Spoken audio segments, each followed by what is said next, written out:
Hello नमस्ते सबैजनालाई म छिनो लिम्बू हजुरहरूसँग फेरि पनि आइसकेको छु युट्युबमा भने अबदेखि मेरो रेगुलर भ्लग हुन्छ र मैले अब आउँदो दिनहरूमा युट्युबहरू भ्लगहरू भिडियोहरू छोड्दै बनाउँदै गरेँ भने अबको हाम्रो त्यस्तो हुँदैन।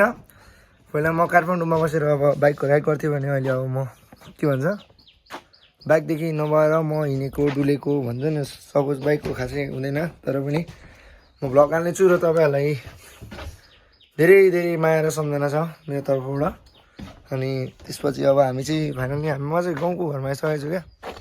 यहाँ देख्न सक्नुहुन्छ तपाईँले मेरो घर भयो हो यो चाहिँ किचन होइन। अनि मैले चाहिँ अब युट्युबतिर केही अब अफ थिएँ नि त बाइक बेचेको भिडियो हालेको थिएँ अनि मैले फेरि बाइक लिएको थिएँ। बाइक लिँदाखेरि चाहिँ भ्लग भिडियो बनाउनु मिलेन भने हाम्रो बाइक चाहिँ तपाईँहरूले यहाँ देख्न सक्नुहुन्छ।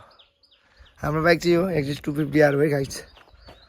कोमा ल्याएर चट्टसँगले धोएर राखेको। अब चाहिँ हामी बल खेल्न जानु लागेको छौँ भने हल्का दाइहरू आउँदै हुनुहुन्छ तलबाट अनि चट्टोसँग यो बाइकको बारेमा कुनै दिन हामी सल्लाह गरौँ।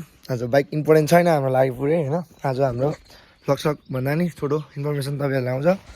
अनि आजबाट चाहिँ हाम्रो राम्रो भिडियो सकेसम्म तपाईँहरूलाई राम्रो भ्लग घुमेको तपाईँहरूलाई पूर्वतिर यतातिरको म सबै ठाउँहरू देखाउने छु भने तपाईँले साथ र माया सपोर्ट देखाउनु पर्ने हुनेछ। भने आजदेखि मेरो भ्लग आजदेखि सायद जति सक्छु सकेसम्म तपाईँहरूलाई आउनेछ।